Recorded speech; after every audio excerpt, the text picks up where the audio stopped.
2024లో మన భారతదేశంలో భోపాల్ అనే ఒక ప్రాంతంలో ఫ్యాక్టరీ వల్ల కొన్ని వేల మంది డిస్టర్బ్ అయ్యారు. దానికి ఆ ఇన్సిడెంట్ బేస్ చేసుకొని మా ఫ్యాక్టరీ అనేది ఫంక్షన్ చేసింది. ఈ ఫ్యాక్టరీ ఏంటంటే ఫ్యాక్టరీస్ నుంచి ఎట్లా నేచర్ అనేది డిస్టర్బ్ అవుతుంది. అదే సార్ మా మోడల్ యొక్క థీమ్ ఏంటంటే ఎట్లా నేచర్ అనేది డిస్టర్బ్ అవుతుంది. ఫస్ట్ మన ఎయిర్ పొల్యూషన్ గురించి మాట్లాడుతుంది. అక్కడ వస్తే మనకు ఫ్యాక్టరీస్ నుంచి ఆ ఫర్నౌస్ నుంచి మనకు కొన్ని డేంజరస్ గ్యాసెస్ అనేవి వస్తూనే ఉన్నాయి సార్. అక్కడ వస్తే కొన్ని డేంజరస్ గ్యాసెస్ వస్తున్నాయి, ఇంకా గ్రీన్ హౌస్ గ్యాసెస్. ఆ గ్యాసెస్ వల్ల ఏమవుతుందంటే మన ఎత్తు చుట్టుముట్టు ఒక లేయర్ ఉంటుంది, ఓజోన్ లేయర్.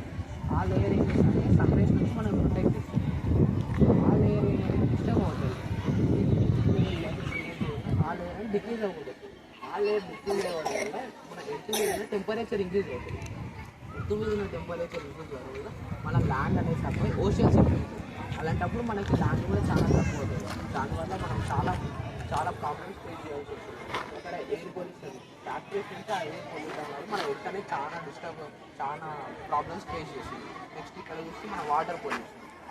ఫ్యాక్టరీస్ నుంచి ప్రతి దానికి కొన్ని వేస్టేజెస్ ఉంటాయి. ఇప్పుడు ఫ్యాక్టరీలో ఫాజల్ ఫ్యూల్స్, ఫ్యాక్టరీస్లో మనకి యూస్ఫుల్ ప్రొడక్ట్స్ తయారు చేస్తున్నారు. ఫర్ ఎగ్జాంపుల్ ఫాజల్ ఫ్యూల్స్ ఏమైనా తయారు చేస్తున్నారు. కానీ తయారు చేసినప్పుడు వేస్టేజెస్ ఏమవుతుందంటే ఇక్కడ నా రివర్స్లోకి వదులుతున్నారు వాళ్ళు. ఆ రివర్స్లోకి ఎప్పుడైతే వదులుతున్నారు ఈ రివర్స్ మొత్తం పొల్యూట్ అయిపోతుంది. ఇప్పుడు రివర్స్లో కొన్ని ఎనిమల్స్ ఉంటాయి, ఫర్ ఎగ్జాంపుల్ ఫిష్ కానీ, అవి కూడా డిస్టర్బ్ అవుతుంది. ఈ రివర్స్లో కొన్ని ఎనిమల్స్ ఫిష్ అవి డిస్టర్బ్ అవుతుంది. సడన్గా మనకు నేచర్ కూడా చాలా డిస్టర్బ్ అవుతుంది, నేచర్ డిస్టర్బ్ అవుతుంది. అండ్ ఇక్కడ ఆర్గానిజమ్స్ కొన్ని ఫిషెస్ అవి కూడా హ్యూమన్స్ తింటున్నారు. ఆ హ్యూమన్స్ ఎప్పుడైతే ఈ ఫిషెస్ ఈ వాటర్ని తాగుతాయి, ఆ ఫిషెస్కి మన హ్యూమన్స్ తింటే మనకు కూడా కొన్ని డిసీజెస్ వస్తాయి. ఫర్ ఎగ్జాంపుల్ క్యాన్సర్ కానీ, బ్రీతింగ్ ప్రాబ్లమ్స్ కానీ, దానివల్ల బ్రీతింగ్ ప్రాబ్లమ్స్. భూపాల్ దగ్గరున్న ప్లేస్లలో ఒక 100 కిలోమీటర్స్ వరకు 10% of the people breathing problem face చేస్తున్నారు. ఎందుకంటే అక్కడ నుంచి మనకు రిలీజ్ అయ్యే గ్యాసెస్. అండ్ ఇక్కడ చూస్తే మనము ఫామ్ ల్యాండ్ ఎప్పుడైతే ఫ్యాక్టరీస్కి ఒక 50 కిలోమీటర్స్ వరకు ఫామ్ ల్యాండ్ అనేది ఎఫెక్ట్ అవుతుంది.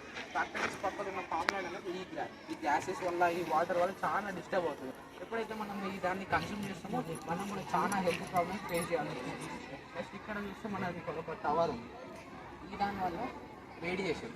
ఇప్పుడు మీ మొబైల్ ఉంది, మీ మొబైల్కి నెట్వర్క్ కావాలి. ఆ నెట్వర్క్ అలాంటి టవర్స్ వల్ల వస్తుంది. ఎప్పుడైతే ఆ టవర్స్ నుంచి రేడియేషన్ కొన్ని పక్షులు డిస్టర్బ్ అవుతాయి. ఆ పక్షులు మనకి ఏ విధంగా యూజ్ అవుతుందంటే ఆ పక్షులు ఇక్కడ ఉన్న ఫామ్ ల్యాండ్లో కొన్ని కీటకాలు ఉంటాయి. అవి ఆ పక్షులు తిని మన పంట మంచి పండడానికి హెల్ప్ చేస్తాయి. ఆ పక్షులు మనమే చంపుకుంటున్నాం రేడియేషన్ అది. దానివల్ల పక్షులు డిస్టర్బ్ అవుతుంది. ఇవన్నీ ఏంటంటే మన హ్యూమన్స్ ఎలా పొల్యూట్ చేస్తున్నాం మన ఎయిర్ని.